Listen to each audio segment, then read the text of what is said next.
Jesus. Hey everybody, just a quick message from Bald and Bonkers Network. We would like to remind everybody that certain topics of discussion may not be comfortable for all listeners. Certain viewpoints may not reflect those of our partners, sponsors, affiliates, our hosts, or that of our guests. We would like to encourage everybody to keep a respectful and open climate of discussion for all topics, no matter how disturbing they may be. So viewer discretion is advised.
Discoveries mankind has ever experienced. And that is why we bring you the Bald and Bonkers Show.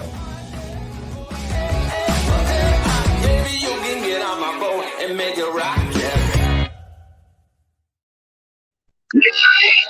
Wait, wrong channel. That was weird. That was weird. Did that break up for you guys? What happened? That was really weird. What was really weird, Christopher? Not the fact that you had a mad crazy face, but it was the fact that the video just like slurred right down. It was like, that's I noticed that too. That's the spookiness is happening tonight. That always happens when specials and the Naked Bigfoot get together. My You're God. back, Dakota. Would you like to introduce it tonight, saying you're back, Dakota? Come on. You've not been about. Well, sorry that I've been busy with the move, Christopher. I would like to thank you for not completely tearing apart my company. I know. Well, we are here on a very awkward and weirdly timed episode of Bald and Bonkers, talking about the origin of the zombie and who else to bring about to discuss this topic than Mike, the Naked Bigfoot, who finally has a decent enough signal to where we can actually communicate.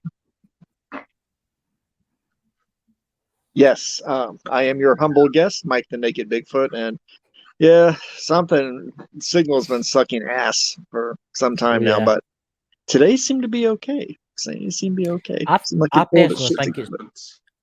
I personally think you've put that thing back in the box. Don't you? Put the stone face back in the box. I was about to say, can we stop comparing dildos here, guys? Well, Mike has got the biggest one, seemingly. That's what I've been told. I have the biggest collection of dildos. You've got the biggest one. It's fine. You can haunt Oh me. my God! or the biggest schlong, because both would be true. Well, there is no. Oh my God! There's no lies being spoken in this conversation at all. Old man sag doesn't count, Mike. That's oh no, it's no sag there, boo. It's all there. So tonight, guys, this is Mike's night. He's going to tell you a very interesting tale of strange things from beyond.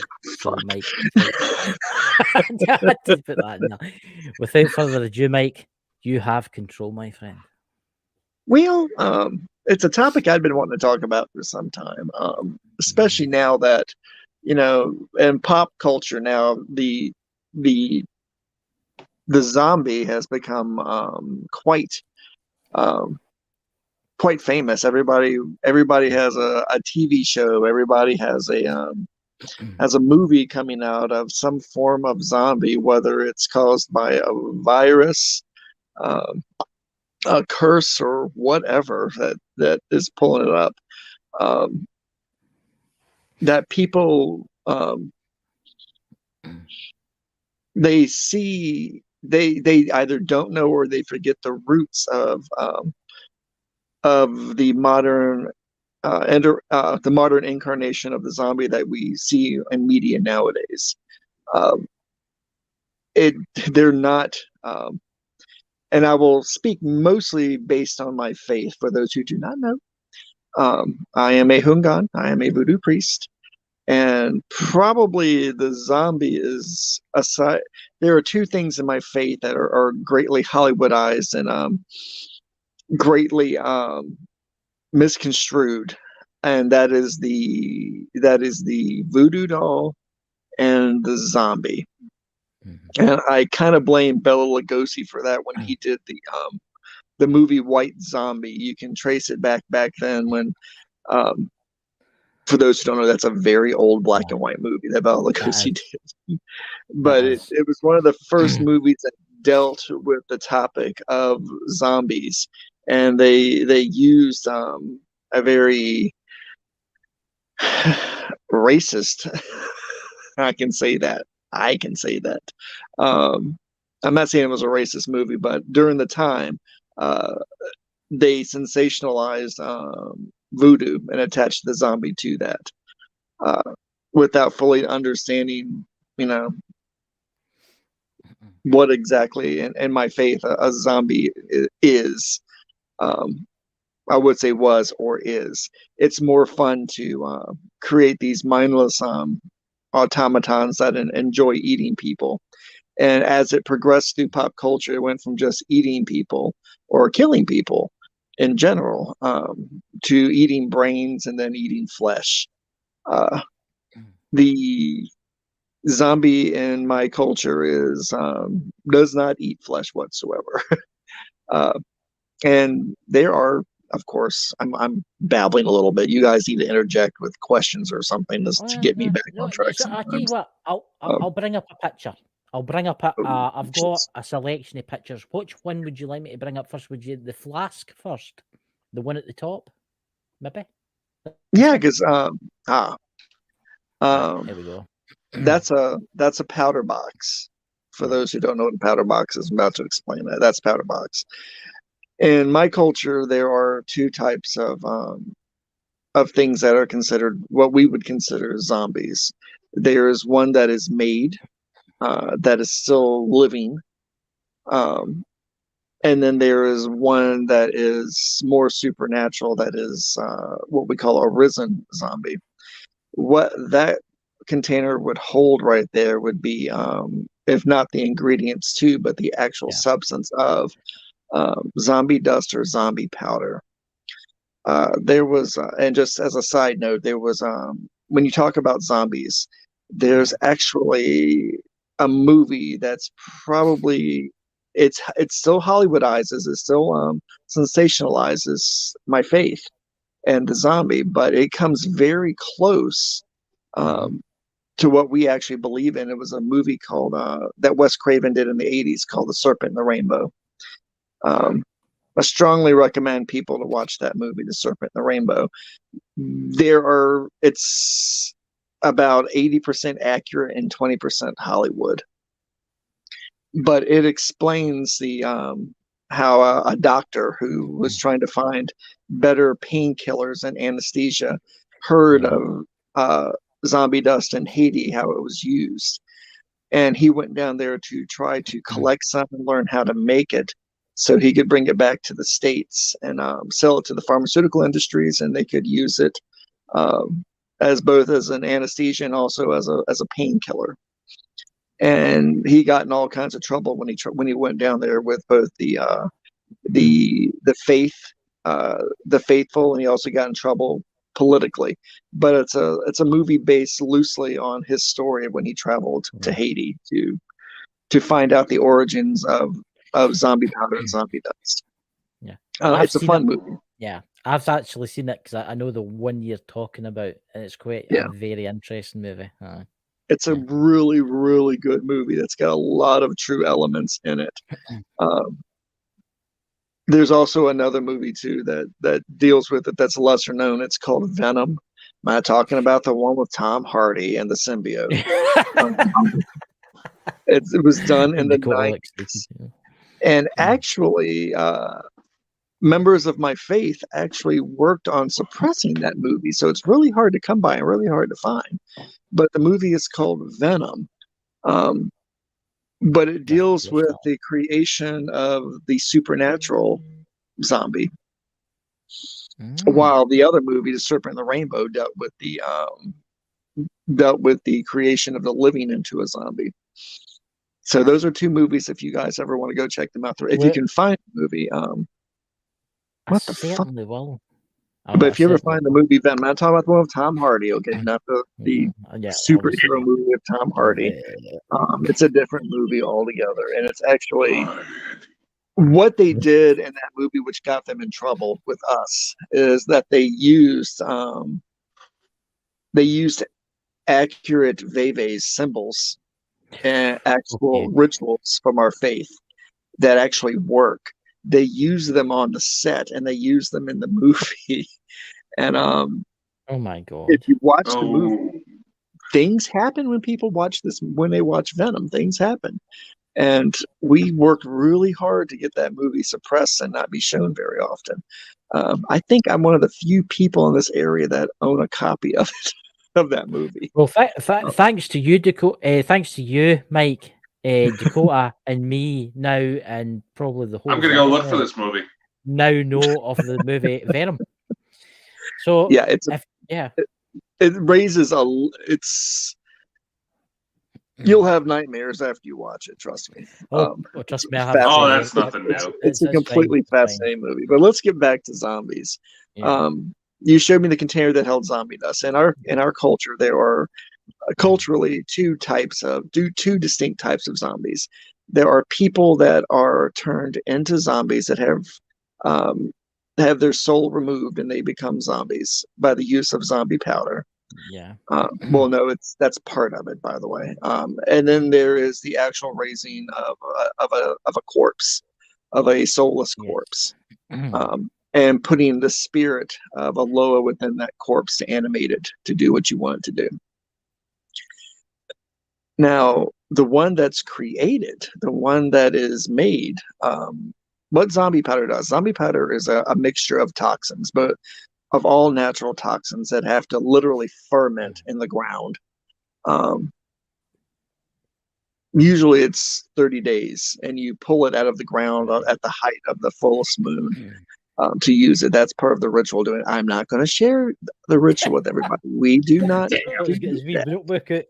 I will tell you a few of the ingredients. One of the ingredients is a type of nightshade. Another ingredient is the tetrodotoxin that comes from pufferfish. It also has various other ground. It has ground human body parts in it as well. It has graveyards dust in it. It also has the blood of a condemned man that's always put inside of it as well. Those are just some of the ingredients you use to make it with it. You will not find a Hungan or a Mambo that will. We all know how to make it. We're taught how to make it. But it's something so dark and something also so dangerous to create that we very seldom do it in modern times. Now, the Bakor, they make it all the time because it's also, it was sold at one point as a street drug. It was cut with other products to make it a little less lethal, a little less effective, but would give everybody they would go into a coma, which, by the way, when people, you don't have to ingest zombie dust. What they would do was the person that it was made for, that was the intended victim of the zombie dust. It would be blown in their face. It would be rubbed on their skin. It would be placed in something they would drink. You name it, because you can absorb that stuff through any mucous membrane, through your skin. You could, get it through your eyes by ingesting it. It worked most effectively with contact to the skin, because what it did was it shut down your body. It slowed down your metabolism to the point to where you appeared dead, but you weren't dead. You would be wide awake the entire time it was going on, but you'd be able to speak or move, and your heartbeat would slow so much that it would be, wouldn't be able to be detected. Now, with modern technology, what we have now, modern medicine, and the equipment that we use now, it could probably be detected now with modern equipment. But back in the day, and I'm just saying probably about 15, 20 years ago, back in the day, the person would be perceived as being dead and being buried. I watched a documentary about this, and I can't remember what it was called. And it was this man, he actually survived being a zombie. Do you know the one I'm talking about? And he was told he was lying there. He was in the hospital. The powder is only one part of it. The powder puts them out. The zombification comes when they're buried alive. But you have to remember, this was usually done as a punishment to somebody who did something egregious to the faithful, did something egregious. Now it became a political tool later on in Haiti, where people would use zombification to punish their political enemies with. But normally it would be used to. I'm sorry, what was that? I was just going to say, after you spoke, will I bring up one of the pictures, the zombie pictures, the black and white ones that I've got? No, there you go. Oh, go ahead, dude. What, you want me to bring it up now? Bring the picture. It's an interesting one, this. You obviously know a lot more about this, Mike. He looked like somebody had been drawn from the ground. Yeah. What they would do is when they used the dust on them, like that gentleman probably had it used on him, they would be buried alive. They'd be fully aware that they were in a coffin, and be fully aware of hearing the soil being thrown back over top of their coffin. Yeah. And after, they would leave them in the ground for a day or so before they drew them back up out of the ground. And they would not be themselves anymore. They could barely speak. They moved with a rigid motion. And there's a gentleman that's probably about to either bury someone or draw someone from the ground now. Yes. But when they drew them from the ground, what medically speaking, they suffered from brain damage from the lack of oxygen.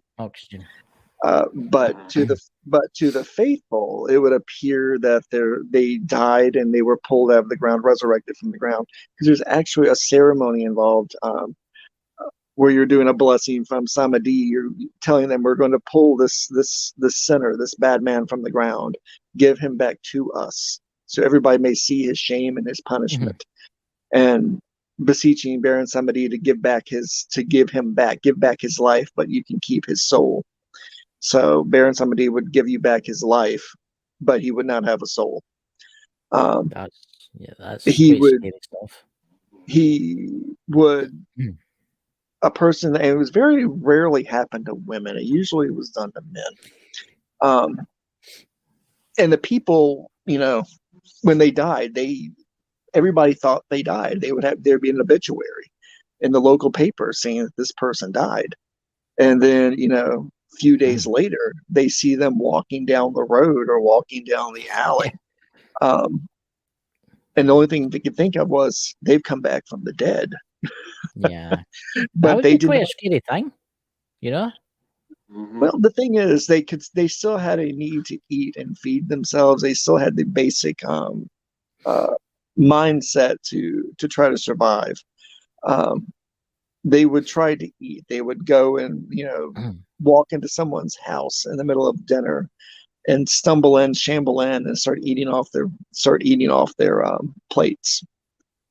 If someone offered them food, they would try to eat the plate or eat the glass that held the water that was given to them. They didn't live long once they were pulled from the ground in that state. Yeah. Usually they met with an unfortunate fate. I mean, the brain damage was so extensive, eventually they were going to die from the brain damage. Oh, yeah. But usually the locals would put them down. They would shoot them, burn them, strangle them, behead them, you name it. They would break all the bones in their arms and legs once they were dead to make sure they didn't rise again. And then they would put them back in the ground permanently that time. So, but when they saw them walking around, they know that they had committed some great act, some great sin that they were being punished by the Loa, by being brought back up to show their sin. That's terrifying, Mike. That's absolutely fucked up. Terrifying. I mean, there's a photo here. There's two photos. I've got one that you sent me, Mike, and then I found a kind of different one. Can you tell us something about this? Because I find this very interesting. It's kind of like an illustration. The zombie was considered were considered also as slaves. Yeah. There are tales of people that were brought from the ground, and that's right there with the ropes around them. That they used them once they were pulled from the ground. That they were just now the man in that picture right there with the hat on. Yes. He represents one of the Loa that drew him from the ground. Wow. Very interesting. If you look over the grave, that mask that's over the grave, that represents the soul that was left in the ground. When the body was pulled out, the soul was left in the ground. I hadn't noticed that before. Near did I actually? I never noticed the mask either. I know what that symbology is right there. When I look at it, I know what that. Does the black symbology is not used very often? Does the blackness have like any symbology? I know if it's not, it's meant to be like dark because it's daytime, obviously. But you see how next to the two people in white, there's like you only draw somebody from the grave at night. You never draw them out during the day. Right. So this was all during. This was all done by candlelight. This was all done by lantern light and torch light when it would be done when they draw them up. But there are stories of people like that there, that when they were drawn from the ground, that they were used as temporary labor in the fields. To pull plows and to cut sugarcane, so on and so forth. But you can see that church in the background, that cross. That kind of symbology didn't come in until much later in the history of the zombie, because the Christian missionaries frowned on that practice. Obviously. Oh yeah. If when they would go to a Christian cemetery, that would usually be near a church, behind a church, or in front of a church, and dig up somebody that was supposedly dead from the ground. Oh, good. So God. that illustration right there shows that they gave zero fucks to that particular church when they did that act. So, do you, out of curiosity, Mike, do you see the face? Do you see the face? Yeah, the faces are, because when you pull them from the ground, there's nothing left of that person that's inside of them. So they become these faceless people. I'm talking about the face that the master of the man that did it. Yeah, look at his leg. Look at his bottom leg. Oh yeah, that's a representation of. That's one of the representations of Samadhi. When he is pulling people from the ground for you, he walks Samadhi, and the reason why you break their legs and arms when you put them back into the ground is one of the aspects of the Baron of Saturdays, is that he is the broken man. That he walks because he walks. Almost like a spider, because of his arms and legs are perpetually broken. The bones in his arms and legs are always broken. But he can still wield a shovel and dig your grave if need be. I find it very disturbing too, Mike, that there's a child in that. No, that's normal. So they brought children back That's too. normal. So they brought children back too. Why would you want to bring a child back? That was usually done politically, and done by your political enemies that would do that. That Right. would kill your children and bring them back, kill them figuratively and bring them back. Before we Because go into the something the political figures did at the time, especially in Haiti, they wouldn't kill you; they would torture the hell out of you, but they would torture and murder your entire family. oh my god. So you would have to live with the memory of what they did to your family. They wouldn't let you die. And That- I've heard plenty of stories that involve that. That's So actually it's terrifying. It's terrifying. There's a photo here that you sent me, Mike, and I would like to know more about it. It's very interesting. Here we go. Yeah. That's a representation of Shango that they're trying to invoke right there. Actually, Shango deals more with putting the dead back in the grave, and that probably leads into the next type of zombie that I was telling you guys about. This is what we're looking for. The more supernatural, the more paranormal, supernatural, insidious zombie that's done with it. Yes. There is a ritual, there is a practice of somebody who is freshly dead, having their body taken from it's brought above their grave. Their grave is dug up and they're brought to lay flat on their grave. And this is probably something more what Hollywood grasped onto when they started coming up with the various zombie movies and zombie television shows. Yeah. Aside from the eating of flesh and brains. Yes. That the zombie is used as a tool for revenge. That the body is brought back, but the spirit is not brought back. But you need something to animate the body when it's dug up from the grave. And it's usually the spirit of a member of the House of Gadi, which is one of the greater houses. I know it sounds like Game of Thrones, but it's not. When I start talking about houses. But there are families in my faith's spirits. There's families of true families of spirits where there's a father, a mother, and the children, grandchildren, and cousins, uncles, so on and so forth.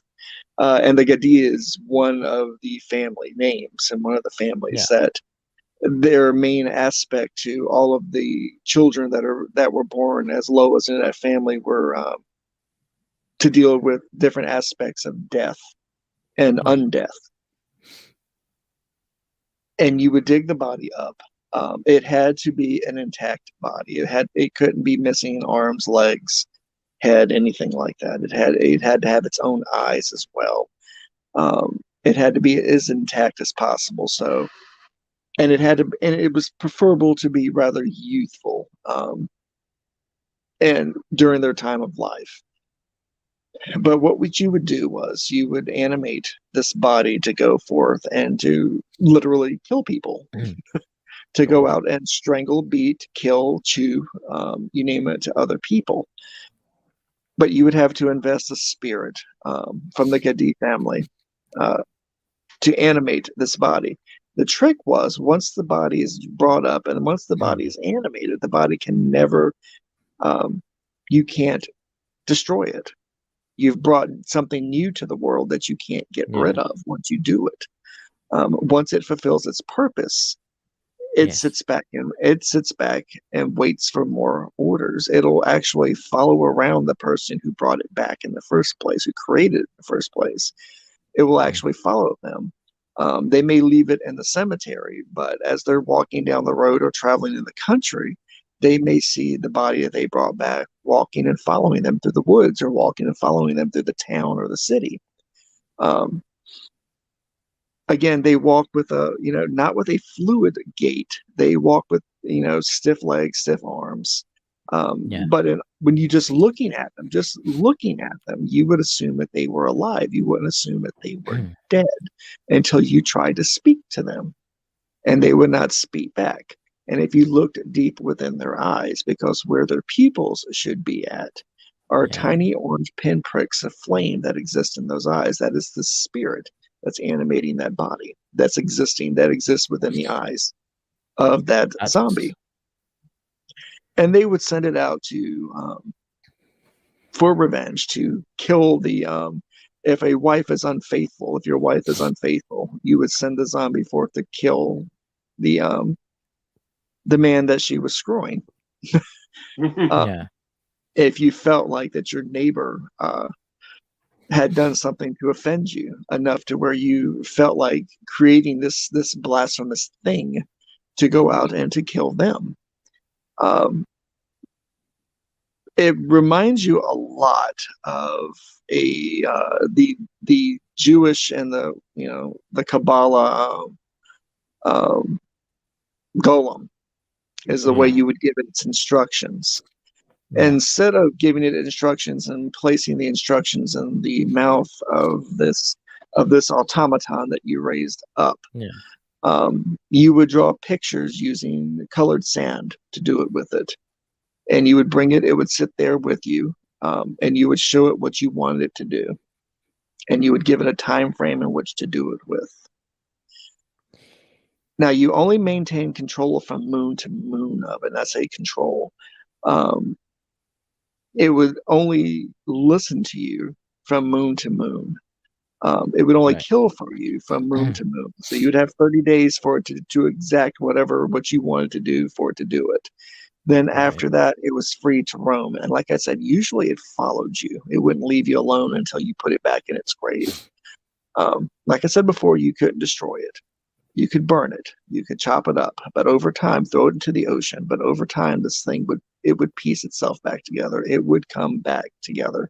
It would show up on your doorstep again. Not to hurt you, but if it was still within that moon to moon period, it would be there for further instructions to complete its mission. So basically, it's the ultimate soldier then. It's the ultimate killing machine. That's what it was considered as. And it did not use tools or anything like that. It used its bare hands, it used its mouth, it used its feet to literally rip you apart, snap your neck, so on and so forth. Now, if you needed to put it down, knowing that this thing that you created is now completely immortal, you can't do anything with it. The only way to put it back in its grave, and this is a little bit, but every discretion is advised. But I know, but every child knows this, and most of these corpses were males. So what you would do was you would cut its penis off, place it in its mouth, and when you placed it within its mouth, you also had to fill its mouth with salt. Completely with salt, and then sew its lips together over top of that. You would cut off its toes. The toes you would fling into the woods or burn in a fire. You would pour salt in the nose, and then you would sew up the nose holes of it. But you weren't finished yet. You had the eyes. You had to blind it. You had to literally take hot pokers and put the eyes out, and then take the eyelids and sew them shut. After you poured salt, of course, in the holes that once held its eyes.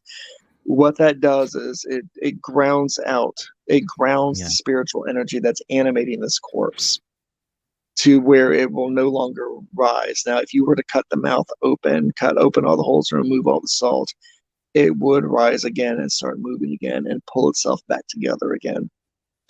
But usually once you did all that, you would put it back in its grave and cover it, and nobody would go near that grave or ever try to take that body up again, knowing what it was that was waiting in there, waiting to come back to life and come back out of there. God. One question, and I'm thinking for the chat here. What happens if the zombie was a woman? I had to ask the question. I don't know. It's just something. Oh my God! I've never heard of an instance where a zombie was a woman. Right. I've heard of women that were punished using the dust before, but I had never heard of this woman being one of these Haitian revenants brought back for revenge before. Ever. Here's an interesting question, Mike. In all your days and all your stuff that you've done, have you ever encountered anything exactly the same as it? I think in my time that I've seen them, Right. but never interacted with them. I would see them on the street and I would get the impression there was something wrong there. But I never interacted with them, nor have I ever felt compelled to ever make one or summon one whatsoever. Do you Now think you're making me think that other question about women's making me think too. I couldn't help myself. I had to ask it. I had to do it. Well, no, because there is a way. There was a way that they would use women to punish their husbands with, and sometimes zombie powder was used in it. But it was a way. It invoked a certain madness in women that caused the woman to kill her husband. And then she would wake like she had been asleep with no memory of what she did. But during the madness that she's infected with, she felt no pain. And if she had no knife and no tool in which to stab or kill her husband, she would use her hands and her teeth to rip into him with it. And she felt no pain during this time. So if she was shot or stabbed, she wouldn't feel it. She would continue on until he was dead. And once he was dead, she would snap out of it.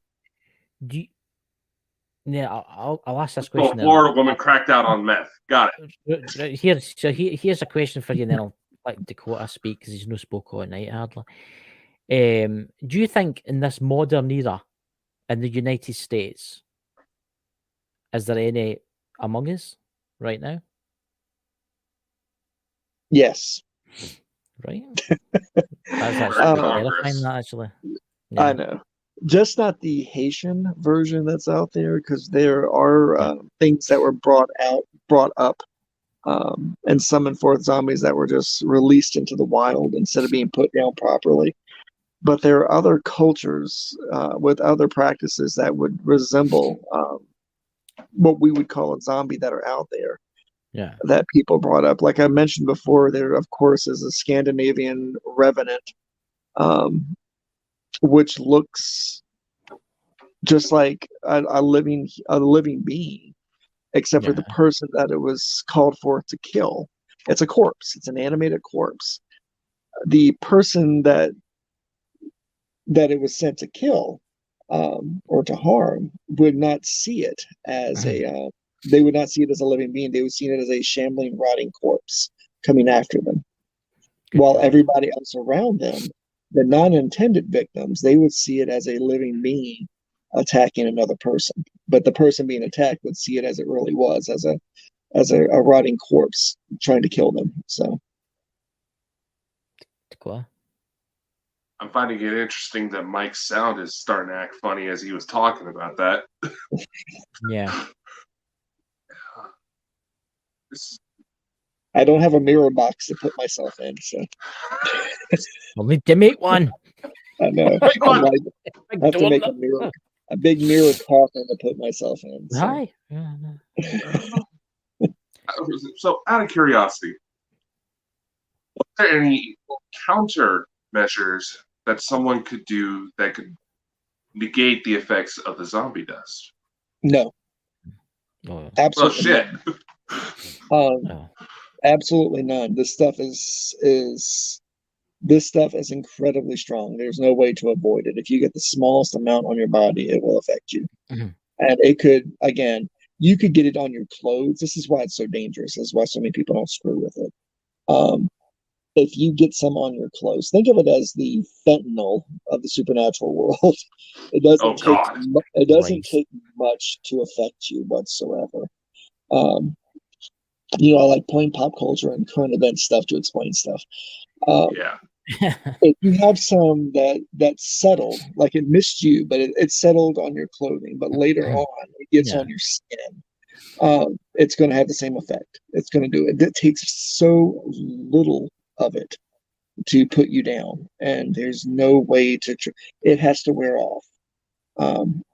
It has to wear, and it does wear off. It takes about 24 or 48 hours for it to completely wear off, but it does wear off.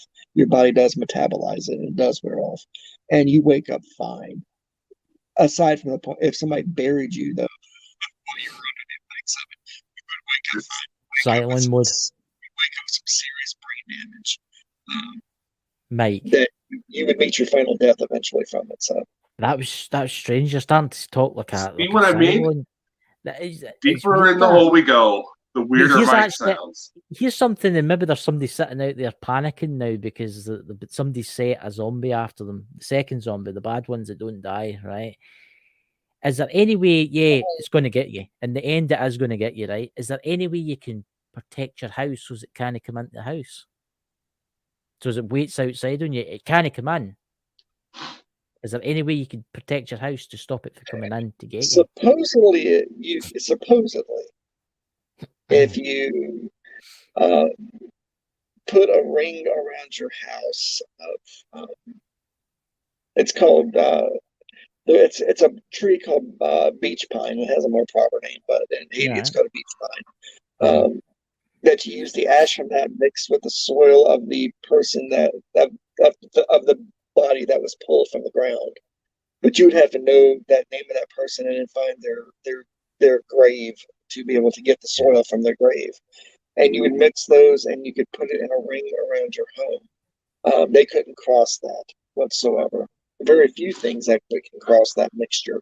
But you would have to know a lot of details about what was coming after you, what it was in life that was coming after you, to be able to find the grave and then be able to get the dirt from that grave to mix it with it. So, very interesting. I've just got one more question before I hand you over to Dakota. See how you were saying about destroying the body, chopping its toes off and stuff, and then you went and said, because this is, I was thinking about this. You said there's some just thrown into the woods loose. What did you mean by that? So you're telling me that they're maybe wandering about the woods as we speak? Yeah. Loose. Especially if the one that called them has died. If they died, they don't have anybody. They don't have an anchor anymore to this world, so they wander the world now. So they just wander aimlessly. They don't. Well, they don't need food. They don't need water. They don't need to breathe. They're probably what gave a lot of credence to a lot of the legends of some of the more dangerous zombies that we have in our pop culture now, where people spotting these free range zombies that became free range once they were abandoned or the person that called them up had died and left this world, and they no longer could call that person anymore like a puppy. So yeah, you could quite possibly run across one. It is very, very possible. That's quite. But scary. Much like one of my favorite quotes from the Hellraiser movies, it's that you don't want to get in its way. The quote is, "You never stand between hell and its goals. So you never stand between that thing that's out there walking and where it wants to go. Otherwise, it'll take enough interest in you to snap your neck and then keep walking." Lovely. My goodness. Dakota? Now, Mike, for some reason, I just got to start thinking of like skinwalkers and stuff. Oh, Jesus. Christ. Oh, God. Has there ever been an incident where it wasn't humans that the zombification process was done into, but animals instead?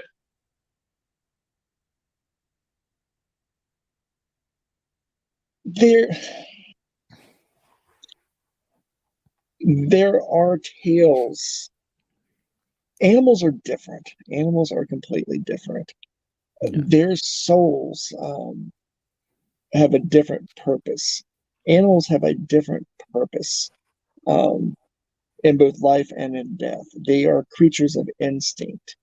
So you couldn't call up the spirit of a wolf, of a dead wolf, or try to summon a dead wolf, because you're just bringing something back to this world that's going to act the way it was when it was alive.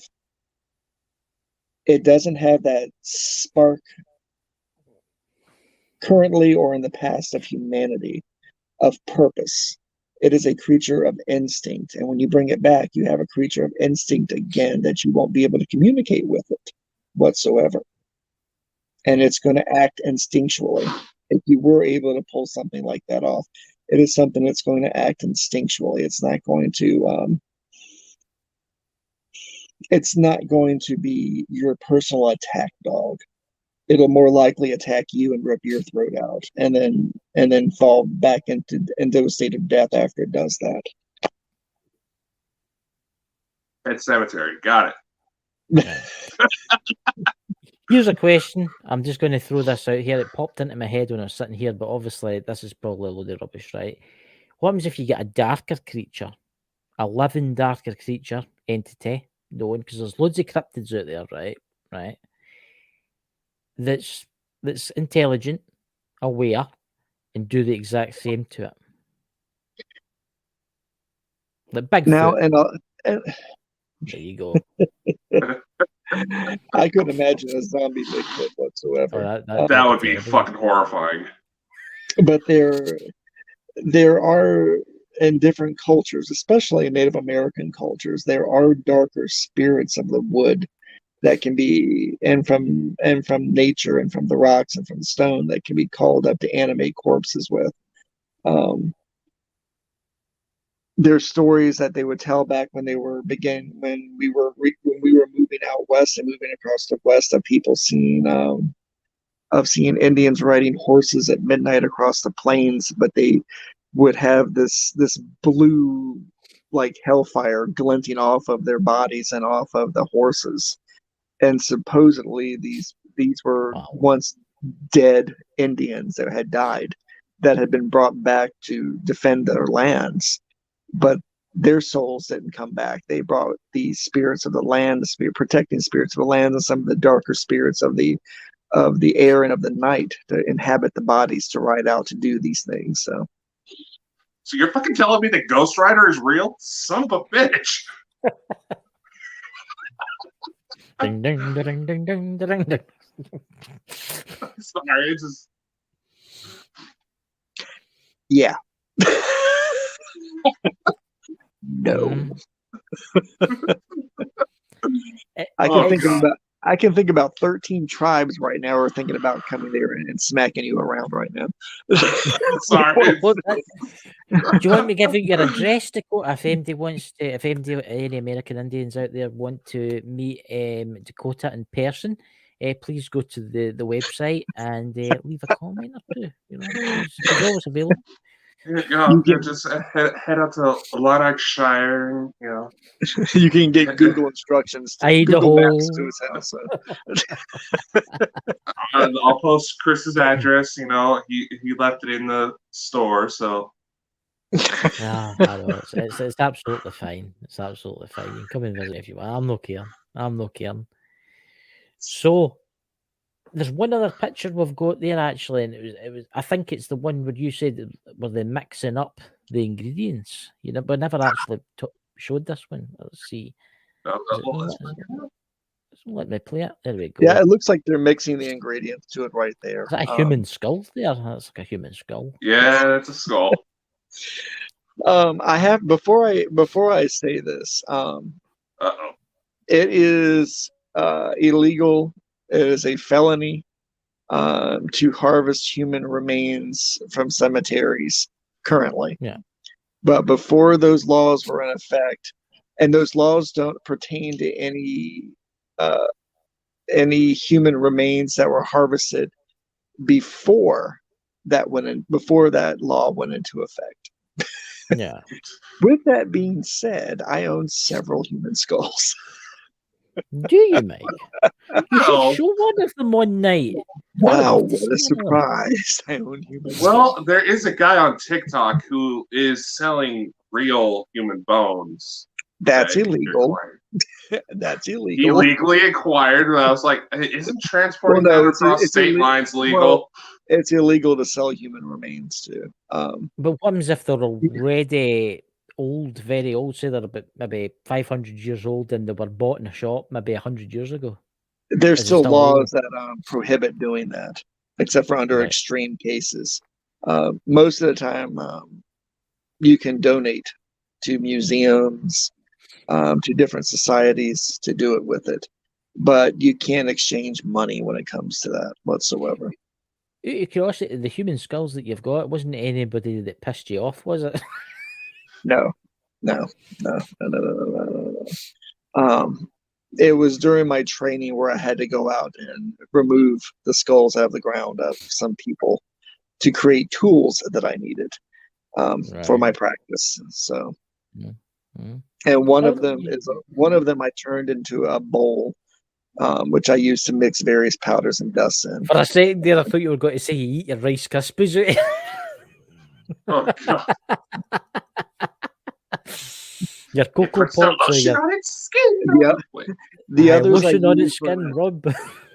the others I use like a transistor radio if I need to try to communicate with someone. So Oh my god. I have the remains act as an anchor for the spirit that I'm calling up. So the other one I use that one night. to make shit up.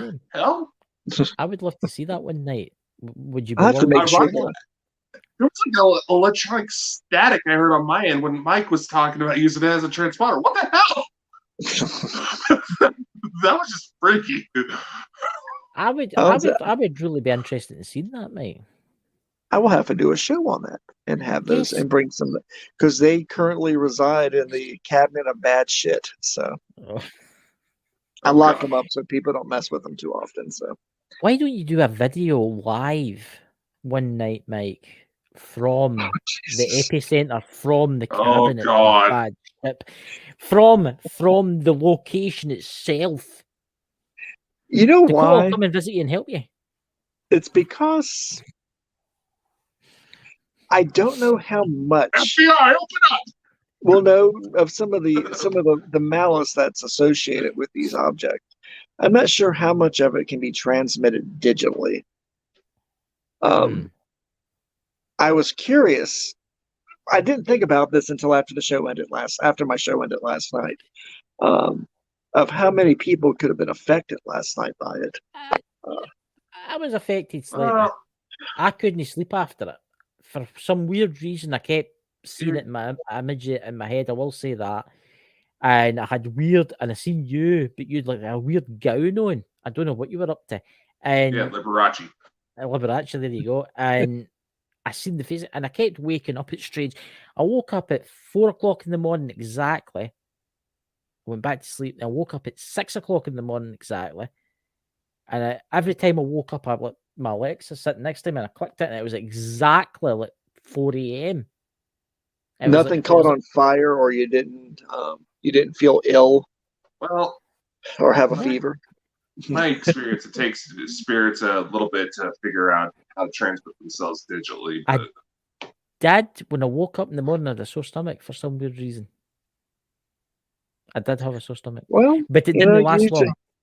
If you don't die within a space of 15 days, I'll say that you weren't cursed. So I'll be fine then. But if this is my last transmission, I would just like to say, everybody as witnesses, that I am going to haunt Dakota. But Mike, you know something? Because I like you so much, I'm not going to haunt you because I just like you so much. It'll be a happy haunting. Aye. But just let your family know, though, Chris, that I would appreciate a body part, like a finger or a toe or something. Would you like left hand, right hand? Left hand, preferably, to put in my cabinet of curiosities. So, would you like the full hand? Would you like the full hand on like a kind of a mounted mantelpiece kind of thing with some LEDs? I do not want to hold hand.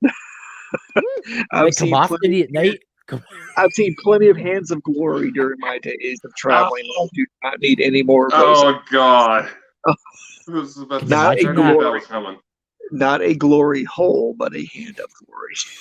Can you imagine hand of glory that's shaped like that? Yeah.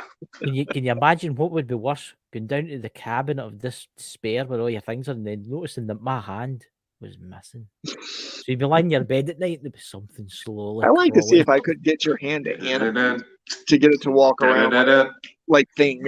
That'd be kind of cool. You can get me to do like things, like maybe like clean. I'm pretty sure I could go all Dr. Frankenstein on that thing and do that. So, well, my last will and testament that Dakota But I don't really know, Dakota. I'm just going to haunt you. And my left hand has to go to Mike, the Naked Bigfoot, for a science experiment. You know what? My right hand's the. You know what I mean? My right hand's a I good just hand. want to you make know? I just want to make a necklace out of your knuckle bones. That's all. So I think that would look really nice, and you can buy it on All right, Amazon Dahmer. from Mike's store. well, no, I own several bone necklaces. I wouldn't mind another one. Oh my god, it's all coming. I out. own Can I several. Oh God. I Can I own ask you several something? musical What's the instruments that are next? made from human remains as well. So Oh my god, ladies those and I gentlemen. inherited. Those were passed along to me, so I did not make Any those. They were sex inherited. toys? Oh no, one of them is a pipe. Is a pipe made from a femur. That sounds. That's in there too, because every time you play it, every sound that comes out of it is so sad. And you can't get the music out of your ears once you hear it. It lingers with you for days and days and days when you play music on somebody's human remains. So, and I have a drum that the drum part of it is made from human skin. So I inherited that. I did not buy that. The just to let FBI was watching this today, right? everybody know I Where's that. this inherited that. transmission coming Don't- from? Yeah, it's over 100 years old. It's like I inherited that. Don't look underneath the rose bush. Yeah, And you're it's looking over. forward. It's over and you 100 years old. So Are you looking forward to Sunday, Mike, when you said you were coming on with me and Dakota to talk about the Paris catacombs? Or you like it? There's loads of human parts in there. Oh yeah. That's kind of like a Walmart for body parts, isn't it? That's probably one of the few places on Earth that I would never go to. Would be the Parisian Really? catacombs Why whatsoever. not? Why? That's kind of like a holiday location. Well, you know for you. they still hold parties and raves, Oh yeah. and there's in those catacombs. There's cults that practice all kinds of crazy shit down there. There's actually drug labs that are in those Parisian catacombs as well. Yep. There's all kinds of crazy shit that happens down there. Yeah. I've seen way too many movies and documentaries about that place. What's that film? Is it So Below or So Beloved? What is it? Yeah, that's one of the worst ones. That's like, oh god, it's so claustrophobic. It'll just fuck you up watching that movie. As above, so below. That's a tough movie to watch. There's also a movie called Creep. There's one called Creep that's like that too. That'll just make you claustrophobic watching it. I felt claustrophobic when I went down there myself. You've actually been down there. I've been to Parisian catacombs. How the hell did you get down there? I mean, you're what, 7 foot tall or something like that? Not quite, and trust me, there was a lot of fucking limbo in order to get through some of the doorways. But yeah, I was in one of those tour groups that I told you about, and they took us to the Paris catacombs. So I was like, oh, sweet. Yeah, those things were not made for modern men. Those things were made for people that were a lot shorter and smaller than we are. I find it fascinating, the Paris catacombs, because there's actually tunnel systems that haven't been even explored yet. Oh yeah, because there's hundreds of miles. Oh yeah. I mean, you think they haven't been explained. They haven't been explored as far as we know. That's very true. There could be whole groups of people living in those catacombs too. Well, I actually found out something really interesting during World War II. You'll like this. The Nazis had a bunker in the Paris catacombs. And I kid you not, 10 feet below the Nazis' bunker, the Paris resistance, that's where their bunker was. I can believe all that. In the same system. All in the same system. And never the two would meet. I mean, that's just how extensive those catacombs were and are. Oh, yeah. Yeah. You know, we should actually do a live one night talking about the Nazis and what they actually go up to, because you'll know quite a lot about that, Mike, don't you? All the kind of strange satanic and the kind of strange worshipping that went on. With See, people always would assume that it was satanic, but they practiced. They practiced rituals that were far older and far darker than anything that the Christians could pull out of their ass. So, oh yeah. So, Mike, and a lot of the next show? What's your next show? I'm probably going to do the show about that clay pipe.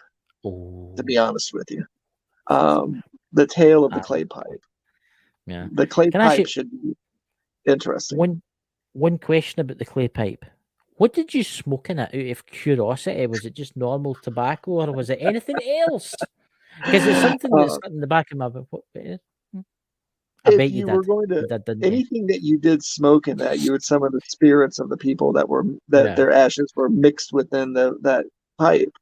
Yeah. But I mainly smoked when I did smoke it was with tobacco that we actually raised on the farm and it smoked and cured ourselves. So Any young kiddies watching, don't smoke tobacco. It's very bad for you. Gives you cancer and many bad things. Well, unless you grow your own. I was about to say, but Is there tobacco a difference? itself, not so much. It's the shit they put. It's the chemicals they put in it. Like modern cigarettes, if you ever light a modern cigarette, it burns down extremely quick. It's designed to burn quick, so you have to have another one. Whereas because I used to smoke roll-ups, I used to smoke Golden Virginia. I used to smoke roll-ups, and they lasted longer, a lot longer. Regular tobacco does last a lot longer, and then there's a thing called rabbit ear tobacco, which grows wild here in the United States, Right. and it was smoked by the Native Americans and a lot of the southern tribes, and that stuff would fuck you up like Percocet. Yeah. Oh, you need to get your own online store, Mike. Mike's Strange and Unusual Things online store. I think it'd make a killing. I think we need to get Mike's videos syndicated on the TV network. I know, Mike. We need to get your videos on the TV net. And another thing, when is this book coming out? When is the book coming out?